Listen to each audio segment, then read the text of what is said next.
다큐국은 항공비사 6월 25일 폭풍작전의 시작. 1950년 6월 25일 김일성에게는 그럴싸한 계획이 있었다. 작전 계획을 짜는 참모들이 사랑하는 이름, 폭풍작전이다. 폭풍처럼 한반도를 휩쓸 작전이다. 주공인 인민군 3사단, 4사단은 105 전차여단의 지원을 받으며 의정부를 뚫고 서울로 진격한다. 인민군 6사단은 개성을 뚫고 남하한다. 인민군 1사단은 문산을 뚫고 서울 서부를 압박한다. 6사단은 김포반도로 강을 건너 영등포까지 점령한다.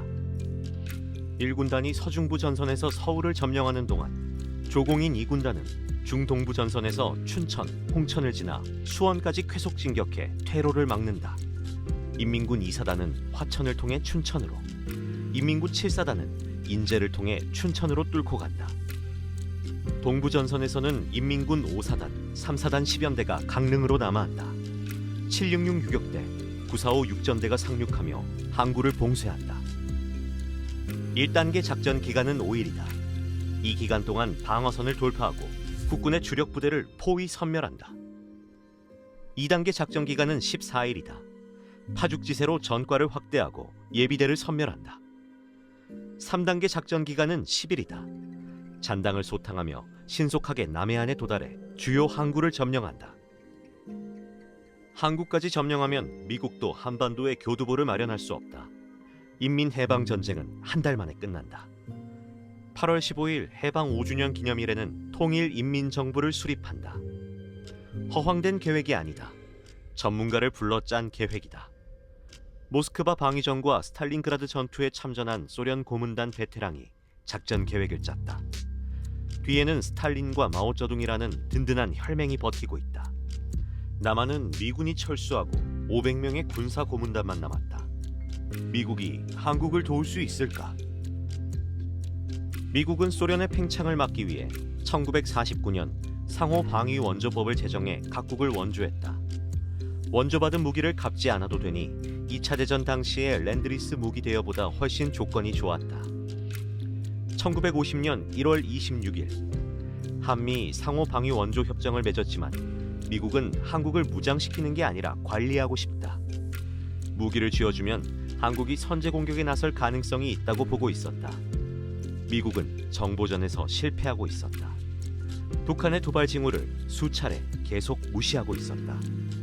1949년 3월 국무총리 겸 국방부 장관 이범석이 국무회의에서 보고한다. 이북 공군은 소련의 소형 군용기 300대와 일본제 군용기 38대로 적극적인 군사훈련에 임하고 있습니다. 북한이 가진 항공기도 이범석 총리의 보고처럼 300대까지는 아니었다. 당시 국군 사정은 어떨까? 1948년 대한민국 정부 수립 후 조선경비대 항공기지 부대가 육군 항공기지 부대로 바뀌고 정식 편제가 생겼다. 그러나 예산은 없다. 군량미 보유량은 제로였습니다. 보고를 받자마자 워싱턴에 특사를 보내 전투기 75대, 폭격기 12대, 수송기 5대 원조를 요청하지만 거부당한다. 미국 예비역 장성에게 로비를 해 무스탕을 도입하려 하지만 역시 실패했다. L4 그래스오퍼가 정찰, 연락, 지휘관 수송용으로 사용되었다. L4는 파이퍼사의 J3컵의 제식명으로 대한민국 공군 최초의 보유기종이다.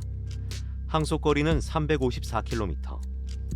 여순 반란 사건이 터지자 급히 미국의 요청에 항속거리가 500km가 넘는 L5, L16을 공여받았다.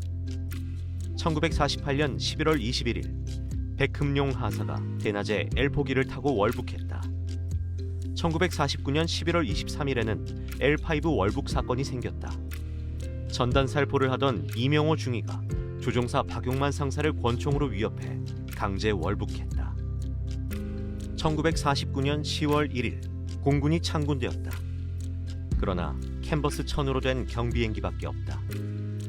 항공기 구입이 모두 막히자 국민 성금을 모으는 형식으로 T6 텍산 연습기를 캐나다에서 수입했다.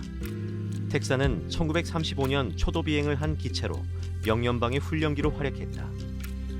한 대씩 부산의 선편으로 운송된 후 철도로 영등포로 올라가 조립된다. 1950년 3월부터 수입을 시작해 1950년 5월에 도입이 완료되었다. 건국기 1호에서 10호다. 금속으로 만들어져 번쩍이는 기체가 서울 하늘을 비행하는 날은 축제 같았다. 너무나 소중해 허가받은 10명의 조종사만 접근할 수 있었고 후배들은 만져보지도 못했다. T6에 장착 가능하다는 기관총은 6월까지 배송을 받지 못했다. 북한이 가진 항공기도 이범석 장관의 보고처럼 300대까지는 아니었다. 그러나 제대로 된 공군 사단을 운영하고 있었다. 북한은 1945년 10월 신의주 항공대를 결성했다. 민간 조직이지만 소련 고문관이 지도하고 김일성이 명예회장이다. 1948년 2월 8일 북조선 인민군이 창설되면서 제25 비행연대로 편제된다. 조종사와 정비사 780명을 소련으로 유학 보내 항공기술을 익히게 한다. 1948년 9월 북한 정권이 수립되자 소련군이 철수하며 항공기를 공유한다. 북한 제56 추격기연대 조종사 서주필의 비행 수첩이 김포에서 노획되었다. 1949년의 비행 횟수는 1884회, 비행 시간은 213시간이다. 치열하게 비행 훈련을 했다. 1950년 4월 28일 이건순 중위가 인류신 텐기를 몰고 귀순한다. 가톨릭 신자인 이건순 중위는 비행 실력이 늘기만 기다렸다. 비행 시간이 20시간을 넘자 월남을 시도한다. 아침 8시 반 연포 비행장에서 이륙하자 원산까지 추격해왔다. 철원 쪽으로 기술을 돌렸다가 다시 동해안으로 방향을 돌린다. 고사포 사격을 피해 12,000피트로 고도를 올려 1시간을 비행해 김해 비행장까지 내려왔다. 소련 마크가 붙은 인류신 10의 위력은 가공할 수준이었다. 5mm 철판으로 조종석이 보호되었고 12.7mm 기총에 폭탄을 탑재할 수 있었다. 이건순 중위는 북한이 남침할 거라 증언했다. 드럼라이트 미 특별 대표부 특사 대리는 한국의 상황을 수시로 미 국무장관에게 보고했다. 이건순 중위의 귀순도 즉각 보고되었다.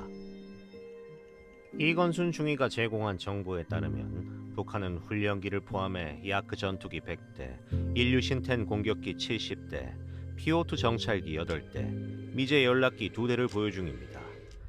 한국 측이 주장한 추정치는 의도적으로 과장되었을 가능성이 있습니다. 미국이 남북 간의 군사력 격차를 납득하도록 만들어 군사 원조를 더 받아내려는 의도가 분명합니다. 이건순 중위의 증언을 미국은 신뢰하지 않았다.